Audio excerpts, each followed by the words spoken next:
it's only been the last few weeks really that the pennies dropped for me that Away Days isn't the main series on the channel anymore, which is hard because it's been what I've worked on for 5 odd years.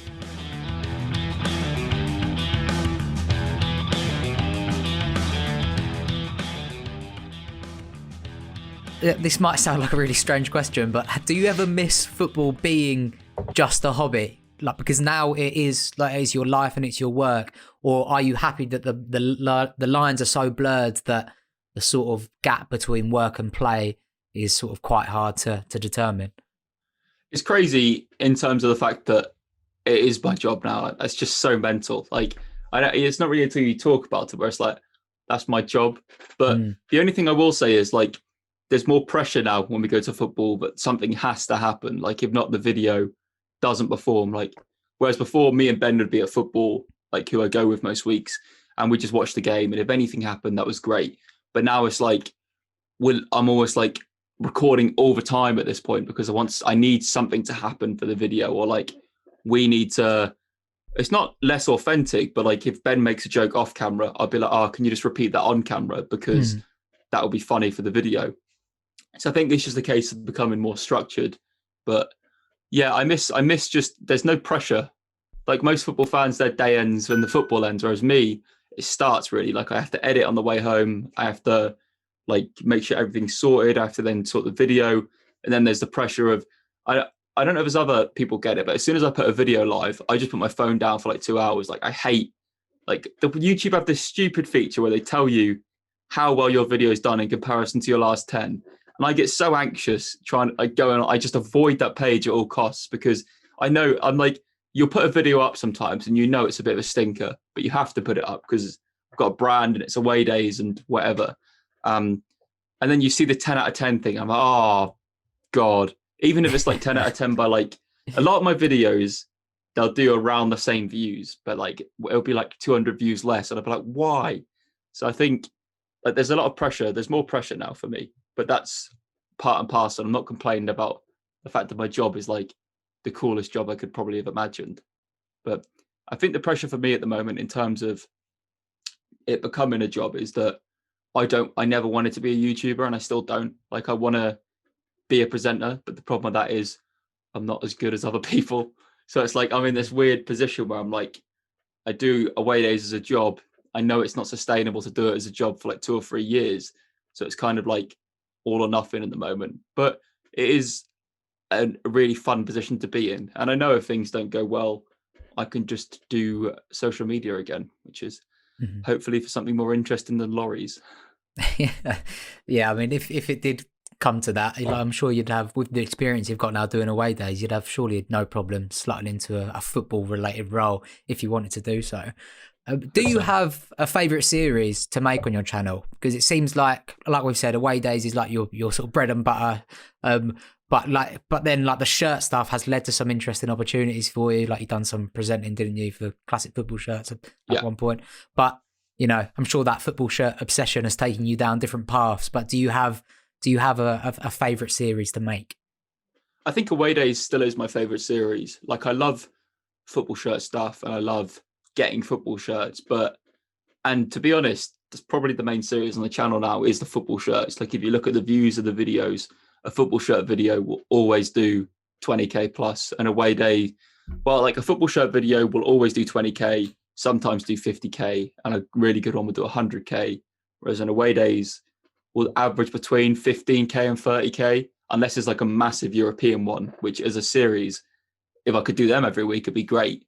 But it's still not as fun to do the football shirt stuff as it is Away Days. And I think it's only been the last few weeks really that the pennies dropped for me that Away Days isn't the main series on the channel anymore, which is hard because it's been what I've worked on for 5 odd years.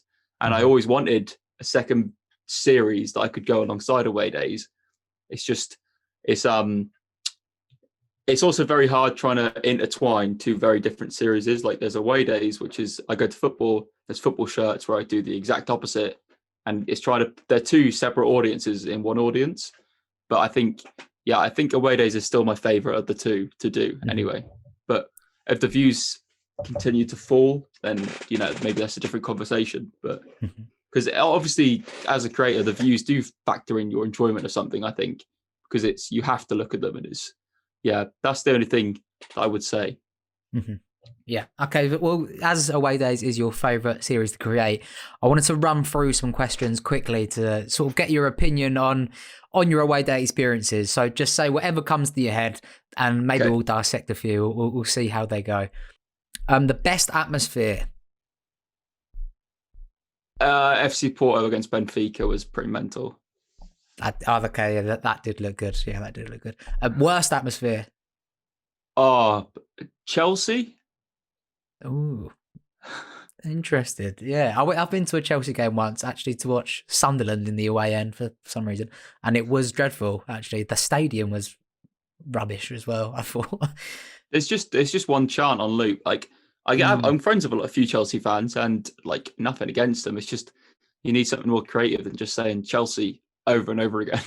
Yeah. It's also I love how you've been adopted by Porto as well. You're well received over there.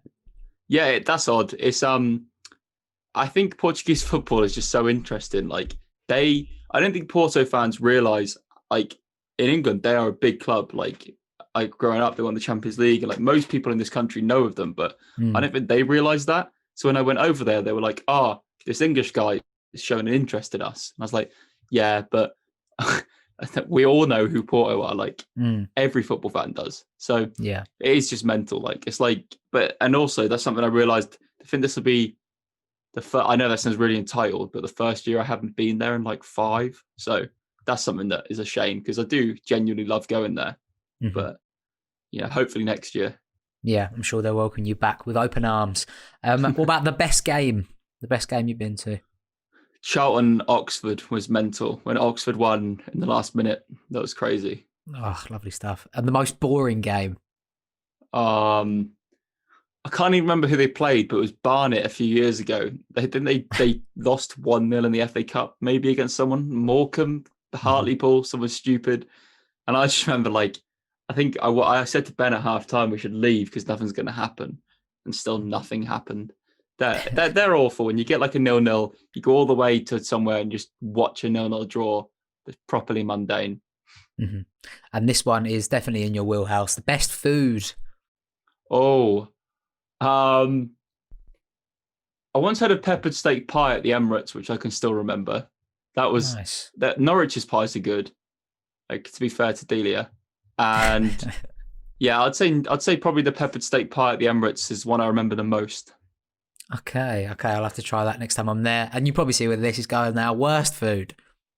Who was it? The other week I gave it a 1 out of 10. I forgot who it was. It was awful. It was like a hot dog. I think it might have been Dorking Wanderers. I had a hot dog that was rancid. But that's the thing with football food. A 10 out of 10 in the football is probably about 5 out of 10 in the real world. That is true. I think yeah. Dorking Wanderers, this hot dog was just abysmal. Mm-hmm. Oh, grim. And the favourite city or town that you visited? But I'm gonna rule Porto out with this one. I like Prague. What were you going to say? Fun. Northampton.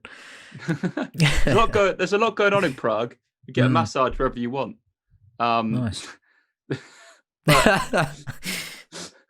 Yeah, so you sounded like such an old man then. It's like, you go get a massage wherever you want. Yeah, Prague. I like Prague. Okay, and one city or town that you would never return to? Probably Lisbon, because I know I'm not allowed to say Lisbon, because I never felt more unsafe anywhere. Yeah, fair enough. Yeah, okay, lovely stuff. There we have it, folks. All the places that Ellis Platten hates or adores.